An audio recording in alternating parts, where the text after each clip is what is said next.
Hey, this is the summary video from our last session where we talked about processing our track record, looking back over 2019, and that it's not the reflection that is the important part, but it's the applying the facts and the revelations that we extract from our reflection, and then applying that will then take your personal growth to a whole new dimension. So, first of all, like I said in the session, kudos, hats off, applause for putting in all the work. All three of you, not just putting in the work, but outlining it, helping the rest of us understand what you're going through, what your answers are, what your thoughts are, what your challenges are. And then, so the 4 questions were, looking back over 2019 or beyond, what is a pattern that keeps showing up that does not help you get the results you want? Flip it around, looking back, what is a pattern you have or a mindset that seems to be bringing about the results or even better than you want? Third one was, what are you willing to let go of in terms of old projects, fear, commitments, obligations, just fixed ideas you have, and who do you become then? Last but not least, what is one thing you're going to commit to doing differently this year that will help you be more or do more of what you want? So we have here as a random compilation of the conversation, Sahar, the big thing, people pleasing, and we had the conversation around asshole, the fear of being an asshole or being perceived as one. And you know, in your business, at work, if you're an employee, if you run your business, operating with team members or clients, you run that as a business. You're being professional. If priorities change, you communicate it, and you communicate it with excellence so that everyone can adjust accordingly. Yes? Like a puzzle. Now, and like Sahar, we spoke about it. When your priorities actually do change, you communicate it. And I mean, sometimes it lands well, sometimes it can create frustration, but at least now everyone can adapt accordingly. So, run your life like a business.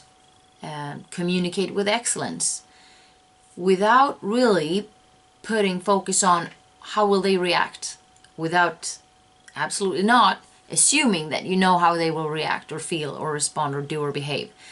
Just take responsibility for your part, communicate with excellence, run your life like a business, and you'll be fine. And then a fun bonus to that conversation, Anders asked you, do you not know an asshole? Like, think of that person and try to be an asshole with them. I mean, what's the damage? They're an asshole anyway. So I think that's a good, you know, when you want to try out something new and you don't want to risk creating damage in your current relationships, try it out on an asshole. Awesome. What did we have? Yes, we had the conversation around when something is going on, whether it's in your family, extended family, business, at work, and you feel this is not good, this is not right, this is going to go bad, this is going to hurt people, this is going to lead to a bad result, then you must take responsibility for your own value and speak up. Not to make trouble, but to actually add value and potentially help others and or yourself to not have to go through more trouble than necessary. And this story was about Sahar being, well, not happy, upset, angry, all of those feelings that we spoke about around the fact that her mother let a certain wealth of the family just disappear, and has now put herself in a delicate situation, creating trouble for Sahar. So Next time you're in a situation and you know it. Okay, you can't hold up proof, but you know it in your gut. Listen to that. Listen to that and speak up. Speak up for yourself. It may not change anything. It may change everything, but at the very least you're standing up for yourself, your self-worth, and who knows, you may save the day. What else do we have? It's so funny to read my notes and it says, try to be an asshole.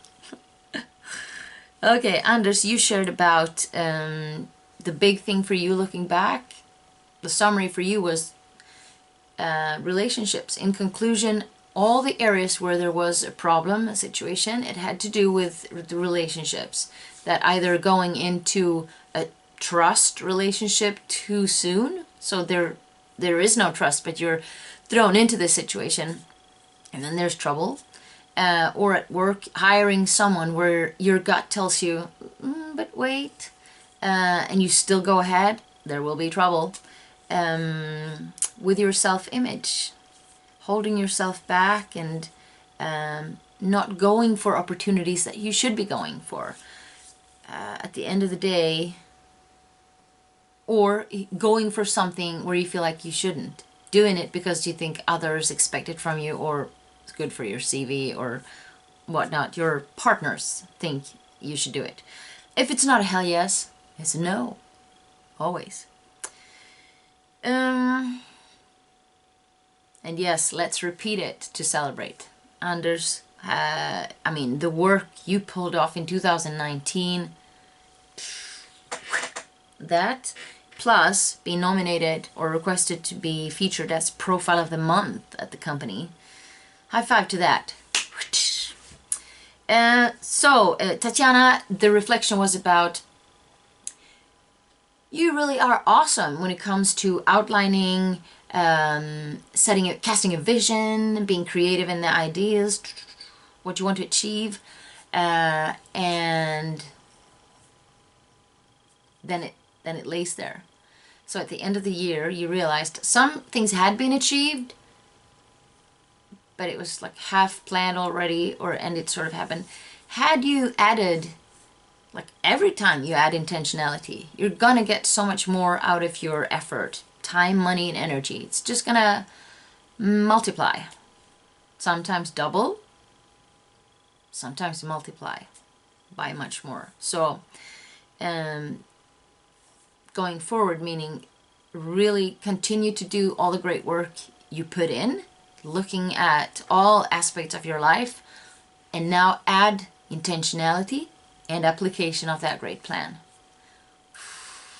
That's my last year. Hashtag unstoppable. You literally become unstoppable when you do that. Okay, what else do we have here? Yeah, we spoke about memories, you know. Our childhood so much defines who we are as humans, as adults, as partners, as parents, as man or woman. And our patterns are so deep.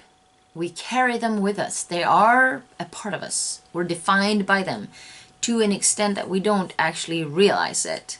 I want to read that what Anders outlined in his preparatory notes, that the mastermind therapy has done so much for you as an introvert, and it's removed things. You have a clearer picture of who you are. And then it says, I'm going to read it word by word.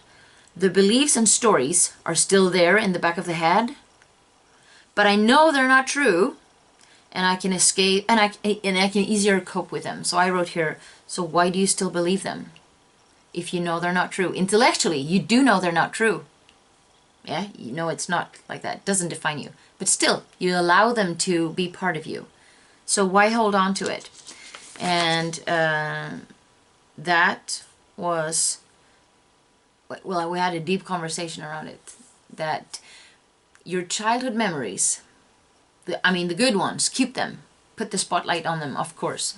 But those who are not so good, that you carry pain, hurt, they create fear for you, limiting beliefs, they hold you back. One strategy to go about shifting that is to actually rebuild the memory. Your brain does not know if you're thinking about something that is actually happening, that has happened, that will happen, that has never happened. For example, you can simulate being attacked by a person with a knife.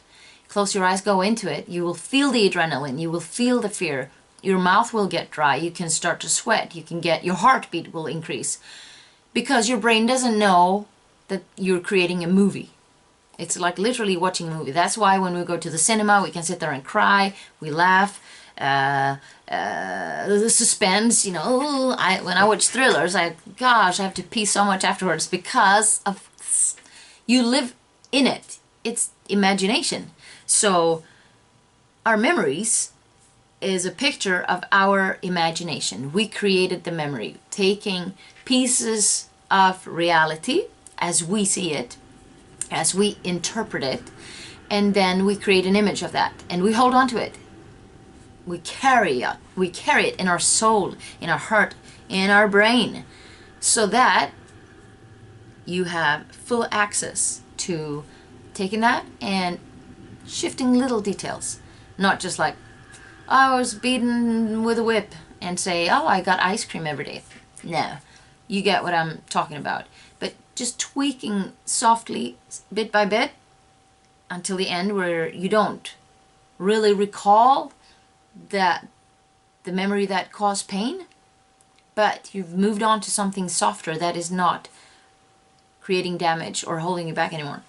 So to sum this up, oh yeah, we want to hear about Sahar. How did it go with the Fit for Startup? Exciting. Greatest takeaway, Sahar. Tatiana, you had to leave, so I've been thinking about this, and I'm gonna create one for you, and it's gonna have to be intentionality.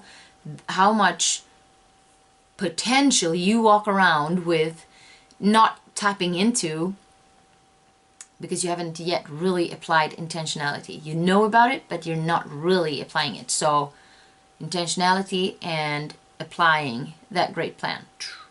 Sahar was run your life like a business. Communicate like a professional, whether it's to your child, your partner, a sibling, a parent. What else can you do? I mean, that's the best way to do it. That helps you with boundaries, that helps you to be clear, that helps you to not build up things that hurt you. You're free. Anders, I love this one. My ego loves this one. But ego aside, it goes for everything. If you're a great person, great capacity, great skill set, you're just better than the rest, which all of you are, then if you prepare, you put in hard work, you work on it, you really deliver your absolute best. And if you're then open to a new perspective, all of a sudden you can see holy peep, that actually makes it even more perfect. Why didn't I capture that? Because you paint your picture, you know everything that's in there, but you hold it, you're behind it, you don't look at it like everyone else does.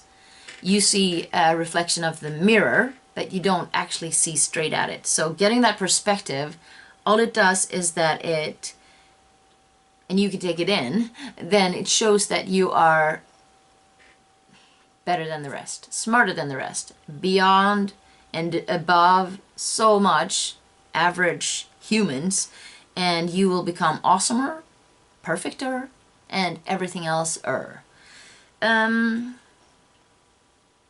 So keep on putting in all the work and keep on applying everything that you feel, ooh, this was good. Don't just leave it as a thought that passes by. For me, the greatest takeaway was that patterns are so deep. You can work on it and work on it and work on it and work on it, and it's somehow still there. Then you may ask yourself, okay, then why should I work on it? Because every time you work on it, like peeling the layers of an onion, you do become better. You get a more profound understanding of who you are, why you react like you do. So suffering and pain and irritation and frustration will diminish, and your capacity to perform better, to influence more, to be a greater leader, a better human, will increase. So there we go. I look forward to a next session.